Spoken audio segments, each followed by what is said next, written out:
Use the results of exercise 28 and the well-ordering principle for the integers to show that given any rational number r, there is an integer m such that m is less than or equal to r, which is less than m plus 1.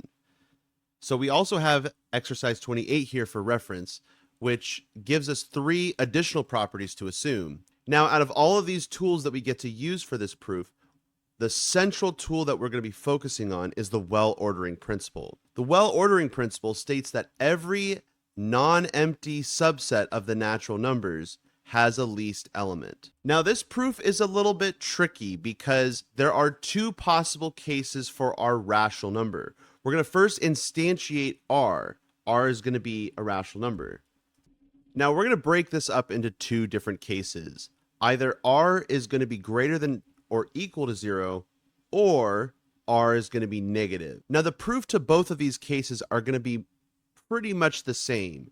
We'll have to do some clever tricks for case 2, though. Case 1 is going to be a lot easier, though, and it will establish the main framework of what case 2 is going to look like. Let's just focus on case 1 for now. R is greater than or equal to 0. Now, in order to use the well-ordering principle, we need to establish a set. Consider the set S, which is going to be the set of all natural numbers such that n is greater than r. So whatever r is, we want all of the natural numbers that are bigger than that rational number r. Now, technically, regardless of what r is, S is going to be an infinite set. Now, no matter how big r is, there will always be infinitely many natural numbers that will be larger than r. But the only reason I know that is because I know how the natural numbers work. The problem, though, is that we don't get these assumptions for free. We take a lot of information about the natural numbers for granted here. So we have to show that this is a non-empty subset of the natural numbers. Let's first justify why this is a subset of the natural numbers. Since the only objects that are allowed in the set S are natural numbers, then naturally S is a subset of the natural numbers. But that's not enough to be able to use the well-ordering principle. We need to show that S is a non-empty subset of the natural numbers. And this is justifiable because we get for free 28, part A, which is the Archimedean property for the rational numbers, which states that for every rational number r, there exists an n such that n is greater than r. I really want to emphasize that there is an integer n that's greater than r. So we have to clarify by the Archimedean property for the rational numbers, that's why S is non-empty. There's no other way around this. There's no other way to show that S is non-empty. Even though it seems so intuitive, this is the only way we can justify why S would be non-empty. But now we have a non-empty subset of the natural numbers. So by the well-ordering principle, S has a least element, which we're going to call Q. Now, eventually, Q is going to play the role as this m plus 1 here. So eventually we're going to define m to be q minus 1, and so that q is the same as m plus 1. But let's talk about what we know about q. By definition of S, q is greater than r, since q has to satisfy this property in order to be an element of S. Now let's ask a very important question at this point. Is it possible that q minus 1 is also in the set S? Well, that would cause some issues because q minus 1 is definitely less than q. It's 1 less than q.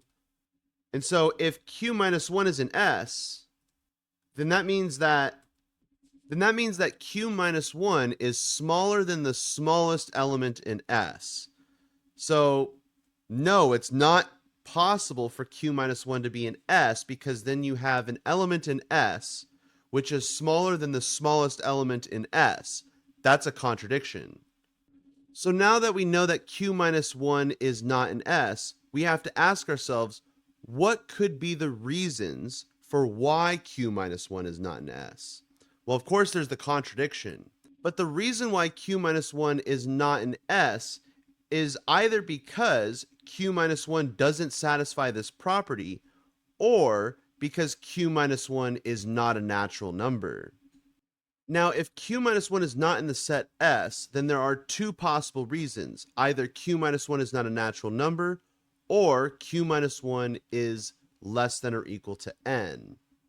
Now, if q minus 1 is not a natural number, but q is a natural number, then that means that q minus 1 is -1.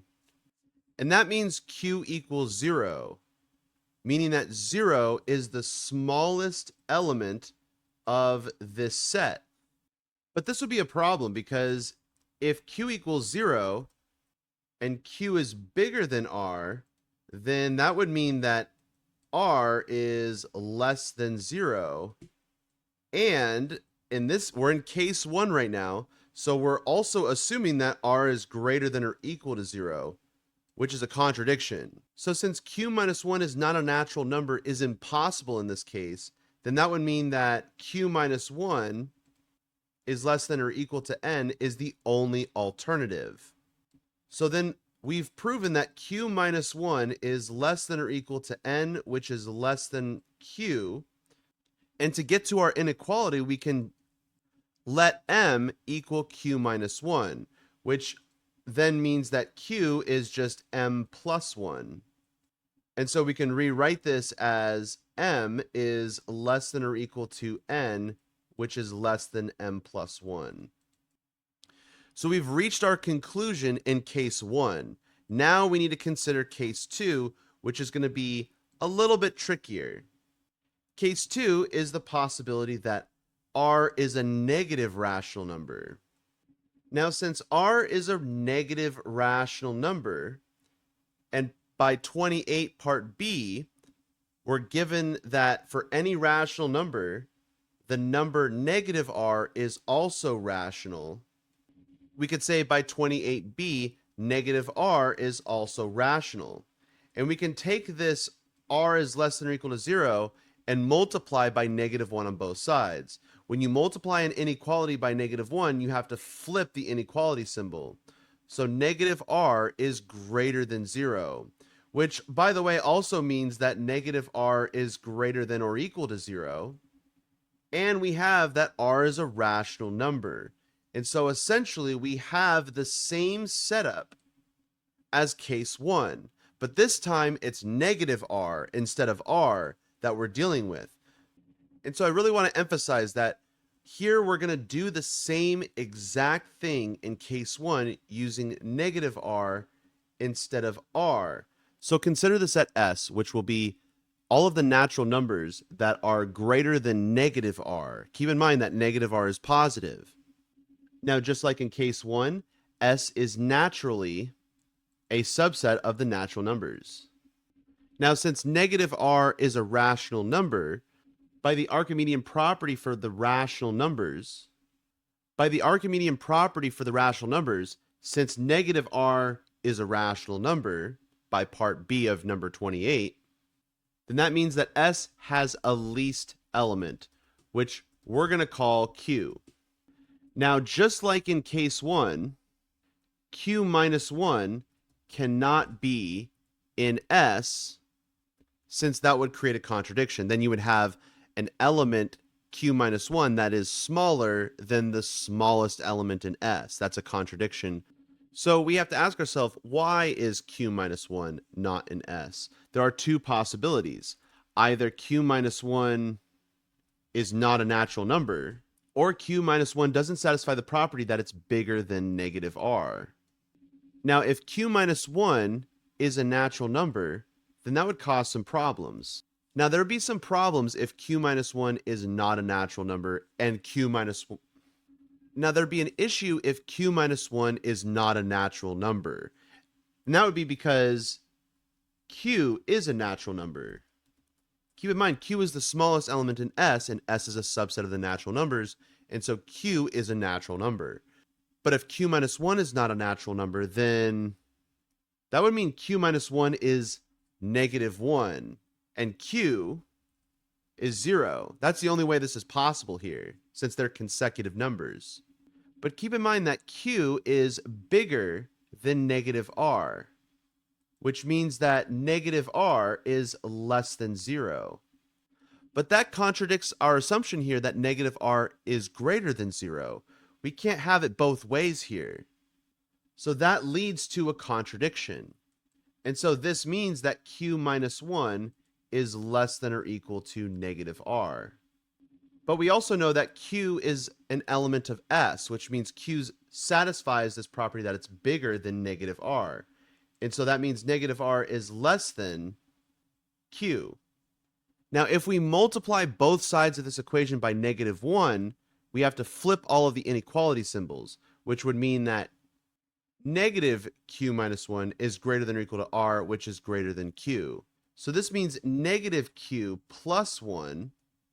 So this means negative q plus 1 is greater than or equal to r, which is greater than minus q, which means that minus q is less than r, which is less than or equal to minus q plus 1. Now, this is not quite the inequality that we need. We need the less than or equal symbol to be on the left here, and we need this inequality symbol to be strict. Now, luckily for us, we can turn a strict inequality into a non-strict inequality. So this also means that negative q is less than or equal to r, which is less than or equal to minus q plus 1. Now, to fix this inequality, we're going to consider two possible cases. Case 1 is going to be where r equals negative q plus 1. Now, if this were the case, keep in mind that negative q plus 1 is an integer because q is an integer. So that means negative q plus 1 is an integer. And we know things about integers. We know that, for example, negative q plus 1 is less than negative q plus 2, and it's bigger than or equal to negative q plus 1. And so this means that negative q plus 1 is less than or equal to r, which is less than or equal to negative q plus 2. So now we have that negative q plus 1 is less than or equal to r, which is less than negative q plus 2. And we know that these are integers because q is an integer. So let's let m equal negative q plus 1, which is an integer. And it's an integer because q is an integer. And so then we have m is less than or equal to r, which is less than m plus 1. So that was case 1 inside of case 2. Keep in mind, case 1 is a subcase in case 2. The other possibility is that r does not equal negative q plus 1. I should probably fix this to say subcase 1. And now we could do subcase 2, where r does not equal negative q plus 1. Now, we've already justified that r is sandwiched between these two integers. But under this case, r does not equal negative q plus 1 here, which means this inequality is actually strict. And so right away, we can conclude that negative q is less than or equal to r, which is strictly less than minus q plus 1.